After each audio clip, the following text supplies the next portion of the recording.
اعوذ باللہ من الشیطان الرجیم بسم اللہ الرحمن الرحیم یا صاحب الجمال و یا سید البشر من وجهك المنیر لقد نفر القمر لا يمكن الثناء كما كان حقه بعد از خدا بزرگ توئی قصہ مختصر جزا اللہ عنا سیدنا و مولانا محمد صلی اللہ علیہ وآلہ وسلم ما هو اہلہ یا رب لک الحمد کما ینبغی لجلال وجهک وعظیم سلطانک رب اشرح لی صدری ویسر لی امری واحلل عقدۃ من لسانی یفقہوا قولی رب زدنی علما رب زدنی علما رب زدنی علما۔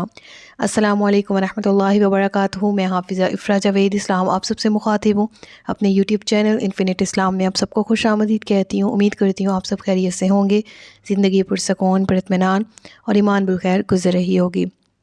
پارہ نمبر 17 سورۃ الانبیاء اردو ترجمہ اور تفسیر، اس کی آیت نمبر 50 تک ہم گزشتہ اسباق میں پڑھ چکے ہیں۔ آج کے سبق میں آیت نمبر 51 سے باقاعدہ آغاز کیا جا رہا ہے۔ خلیل اللہ حضرت ابراہیم علیہ الصلوۃ والسلام کا تذکرہ ہے۔ شروع کرتے ہیں آیت کو۔ وَلَقَدْ آتَيْنَا إِبْرَاهِيمَ رُشْدَهُ مِن قَبْلُ وَكُنَّا بِهِ عَالِمِينَ۔ ترجمہ ہے، اور بے شک ہم نے ابراہیم کو پہلے ہی اس کی سمجھداری دے دی تھی اور ہم اسے جانتے تھے۔ کن لمحات کے بارے میں بات کی جا رہی؟ رشدہ، ایسی راہ، ایسی سمجھداری، ایسی دانش مندی، ایسی عقل، ایسا فہم و فراست، ایسا عشق کے جس کے بارے میں کوئی مثال نہیں ملتی، کہ جنہوں نے ہر وقت ہر ہمتن گوش ہو کے اللہ تبارک و تعالیٰ کی بارگاہ میں سنسیریٹی دکھائی، اور ان کی سنسیریٹی کی داستانیں قرآن بھرا پڑا ہے، ہمارے دین اسلام کا بیک گراؤنڈ بھرا پڑا ہے۔ یہاں تک کہ نبی پاک صلی اللہ علیہ وآلہ وسلم پر بھی درود پاک پڑھیں ہم نماز کے اندر، تو نماز اگر جب تک ان پہ درود نہ پڑھیں گے نماز نامکمل ہے۔ اور درود بھی ایسا کہ جس میں آل ابراہیم، نبی پاک صلی اللہ علیہ وآلہ وسلم کے آبا میں حضرت ابراہیم علیہ الصلوۃ والسلام کا ذکر ہے۔ اے اللہ ویسی رحمت نازل فرما پیارے آقا صلی اللہ علیہ وآلہ وسلم پر، گو کہ جیسی ابراہیم علیہ الصلوۃ والسلام پر برکت، جیسی ان پر رحمت نازل فرمائی تھی۔ کون ابراہیم علیہ الصلوۃ والسلام؟ انہوں نے کیا فریضہ سر انجام دیا کہ موسیٰ اور ہارون کا ذکر ہم نے گزشتہ اسباق میں کیا، پچھلے رکوع میں کیا، اور یہاں پر جد الانبیاء حضرت سیدنا ابراہیم علیہ الصلوۃ والسلام کا ذکر کیا جا رہا ہے کہ آپ نے اپنی جان پہ کھیل کر اور خطرات کو مول لے کر، خطرات کو دعوت دے کر جس جرأت سے توحید کا اعلان کیا، اس کی مثال ہمیں نہیں ملتی۔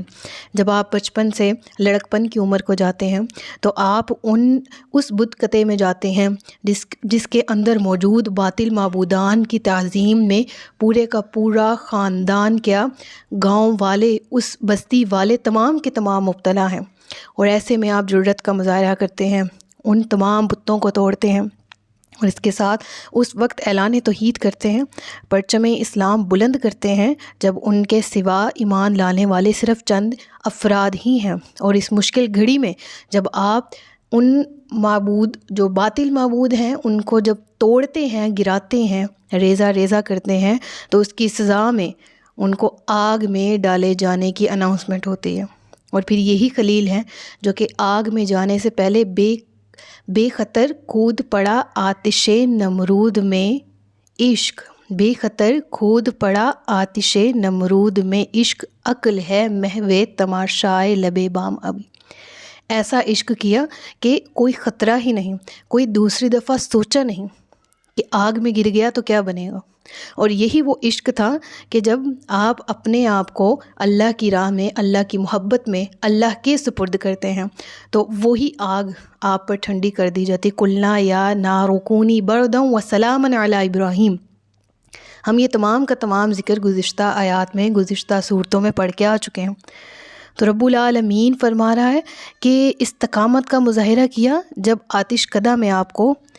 ڈالا گیا، آپ نے آگ میں چھلانگ لگا دی بغیر کسی خوف اور بغیر کسی خطرے کے، کیونکہ آپ جانتے تھے کہ آپ راہ خدا میں جانے والے جانباز ہیں۔ پھر جب حکم ہوتا ہے، وہ اسماعیل جن کو دعائیں مانگ مانگ کے رب سے طلب کیا، جو بڑھاپے میں عطا کیے گئے تھے، ان کو ذبح کر ڈالو اللہ کی راہ میں، تو نکل پڑتے ہیں اسماعیل کو لے کر۔ جب حکم ہوتا ہے کہ اسماعیل کو بیابان میں چھوڑ آؤ، تو اللہ کی راہ میں بی بی ہاجرہ کو اور حضرت اسماعیل کو بیابان میں چھوڑ آتے ہیں، دوسری دفعہ سوچتے نہیں ہیں، کیوں؟ رب کا حکم، ابراہیم کا عشق ہمیں یہی سکھاتا ہے۔ سب سے مین چیز جو ابراہیم علیہ السلام کے عشق الہی سے ہمیں سیکھنے کو ملتی ہے، دیٹ از توکل، دیٹ از عشق، محبت، کہ جب ہم اپنے معبود حقیقی سے محبت کرتے ہیں، جب ہم اس سے عشق حقیقی کرتے ہیں، تو پھر ہمیں سوچنا نہیں چاہیے رب العالمین نے یہ حکم دیا، اسلام میں یہ حکم کیوں ہے، کیوں والی چیز ہماری لائف سے نکل جانی چاہیے، صرف عمل کرنے والی ہمیں سنس باقی رہ جانے چاہیے، لائک سمیعنا و اطعنا والی روش جس کا ہمیں قرآن بھی حکم دیتا ہے۔ تو وہی ابراہیم جب یہ سارے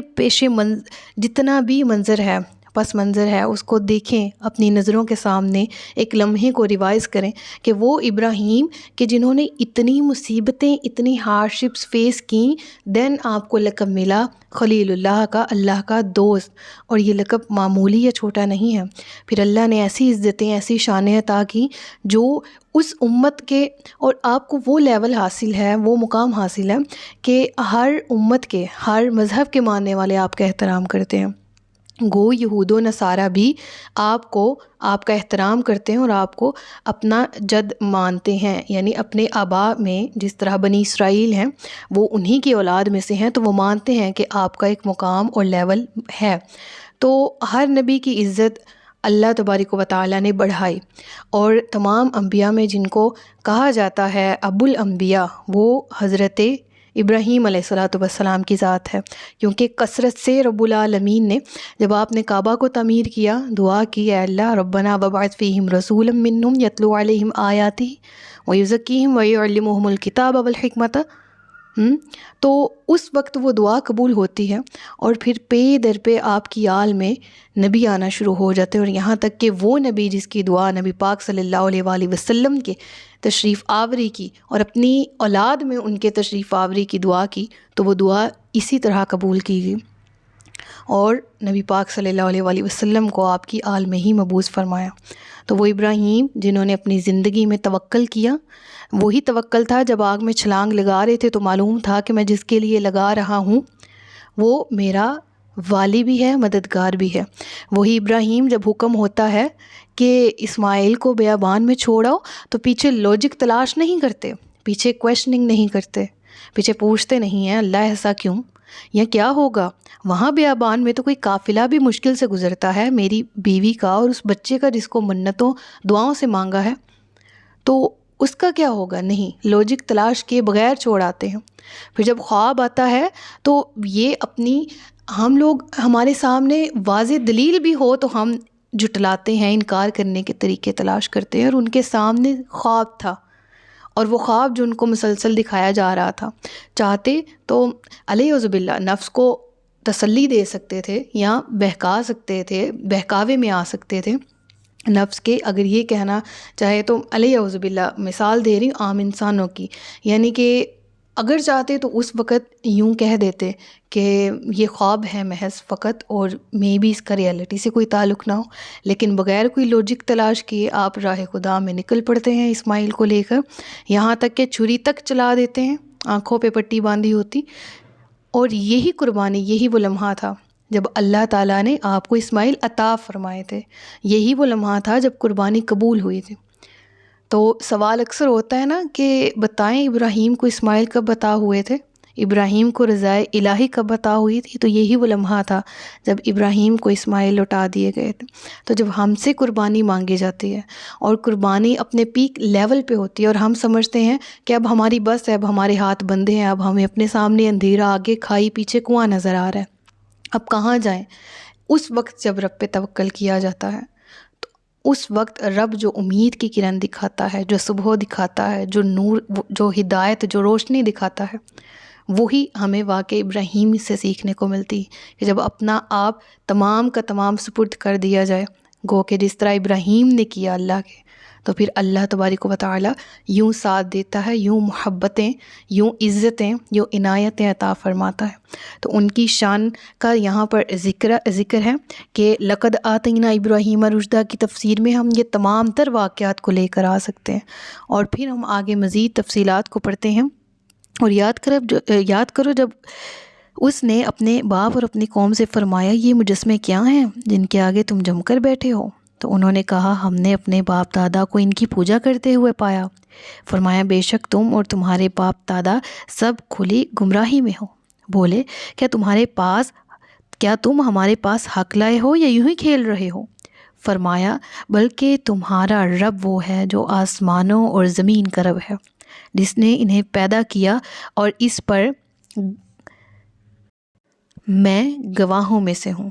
وَتَاللَّهِ لَأَكِيدَنَّ أَصْنَامَكُمْ بَعْدَ أَن تُوَلُّوا مُدْبِرِينَ، اور مجھے اللہ کی قسم ہے تم پیٹھ پھیر کر جاؤ گے تو اس کے بعد میں تمہارے بتوں کی بری حالت کر دوں گا۔ تو ابراہیم نے ان سب کو ٹکڑے ٹکڑے کر دیا سوائے ان کے بڑے بت کے کہ شاید وہ اس کی طرف رجوع کر لیں۔ تو کہنے لگے کس نے ہمارے خداؤں کے ساتھ یہ کام کیا ہے؟ بے شک وہ یقیناً ظالم ہے۔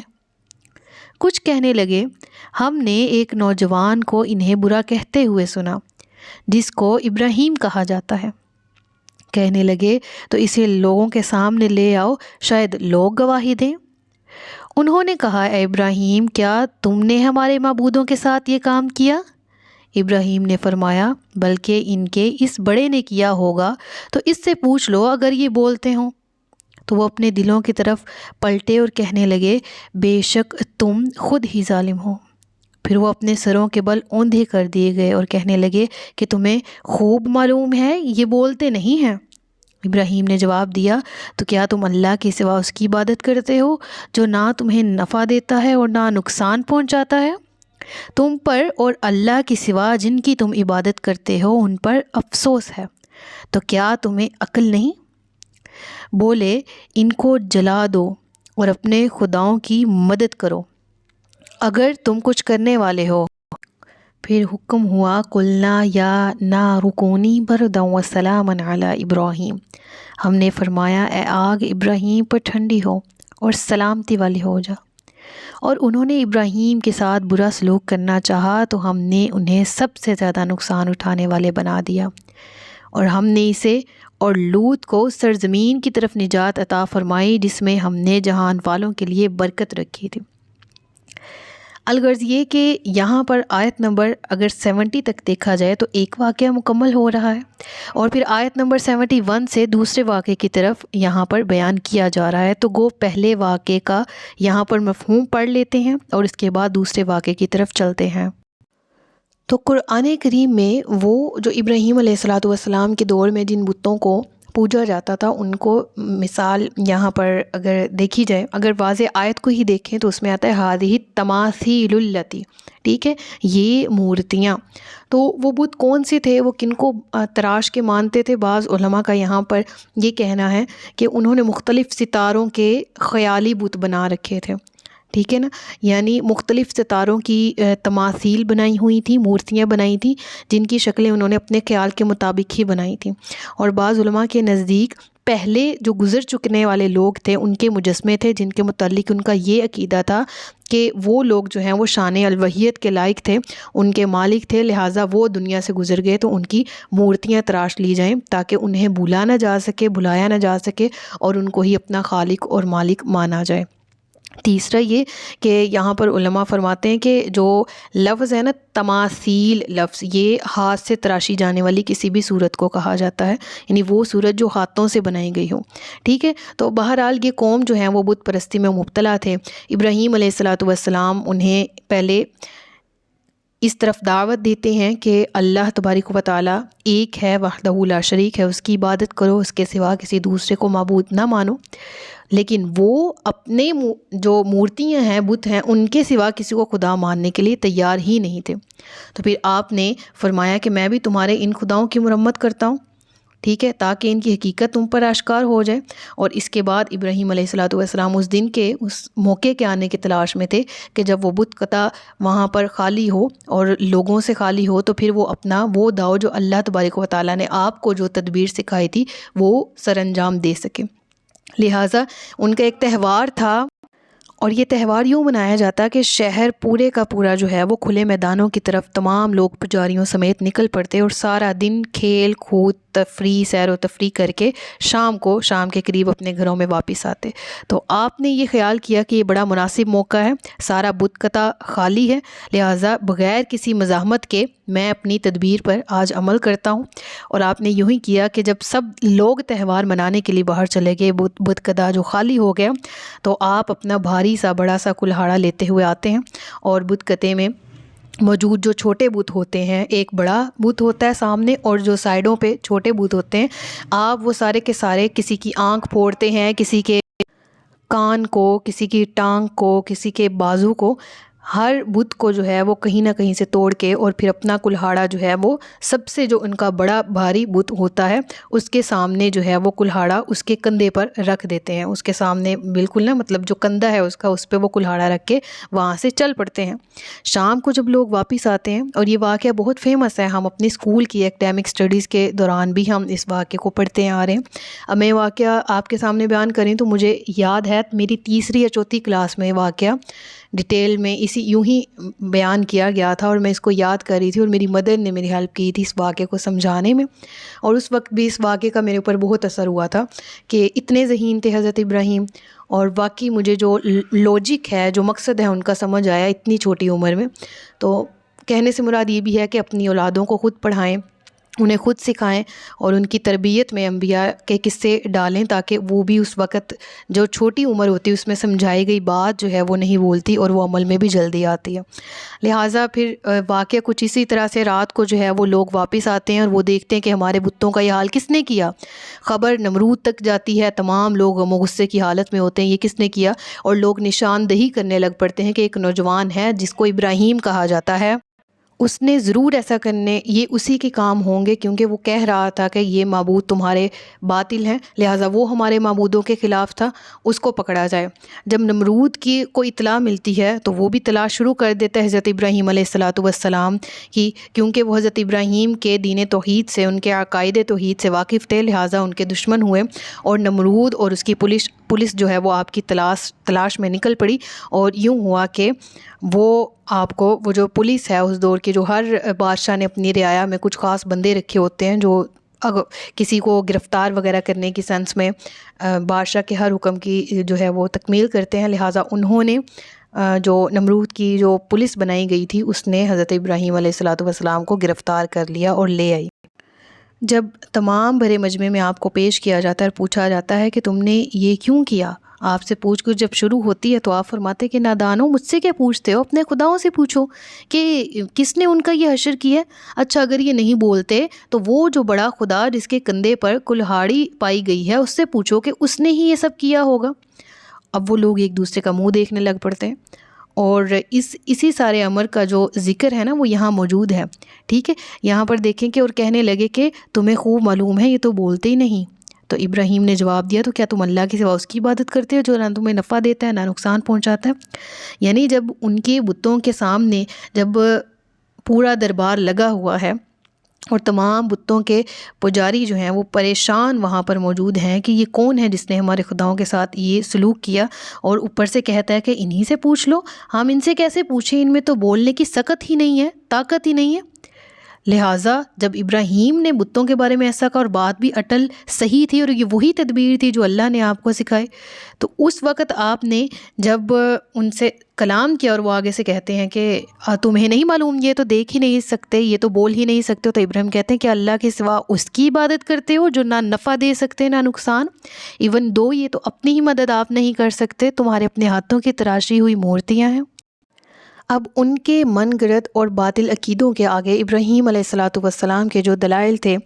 اب جب وہ ان دلائل کے سامنے جب حضرت ابراہیم علیہ السلام نے وہ تمام پیش کیے، تو تمام کے تمام جو نمرودی ہیں، جو ان بتوں کے پجاری تھے نمرود سمیت، وہ بے بس ہو گئے کہ اب ہم کیا کریں۔ تو آخری حل جو باطل کے پاس ہوتا ہے، باطل کا جو ابدی دستور ہے، ازلی دستور ہے، وہ یہی ہے کہ وہ تشدد پر اتر ہے، اور انہوں نے فیصلہ کیا کہ ابراہیم کو جلا دیا جائے گا کیونکہ ابراہیم نے ہمارے بتوں کی تذلیل کی ہے۔ اب ہوا کچھ اس طرح سے کہ یہ تجویز پیش کی گئی کہ آگ کو کافی دنوں تک اچھا خاصا جلایا جائے اور پھر ابراہیم کو آگ میں پھینک دیا جائے، تاکہ جب یہ جل جائے تو لوگوں کے لیے، آئندہ آنے والوں کے لیے عبرت کا سامان ہو۔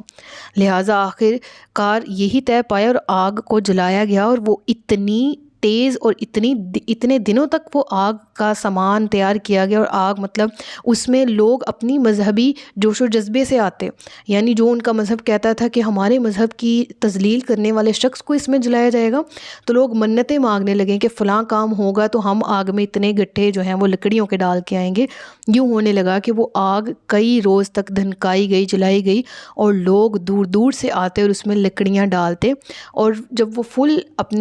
فل آب و تاب کے ساتھ وہ آگ جو ہے وہ جلنے لگی، تو اس قدر اس جگہ پر، اس ایریا میں تپش تھی کہ پرندے بھی اس کے قریب، اس آگ کے قریب نہیں آتے تھے، کہ آسمان کی فضا میں بھی اس آگ کی تپش تھی۔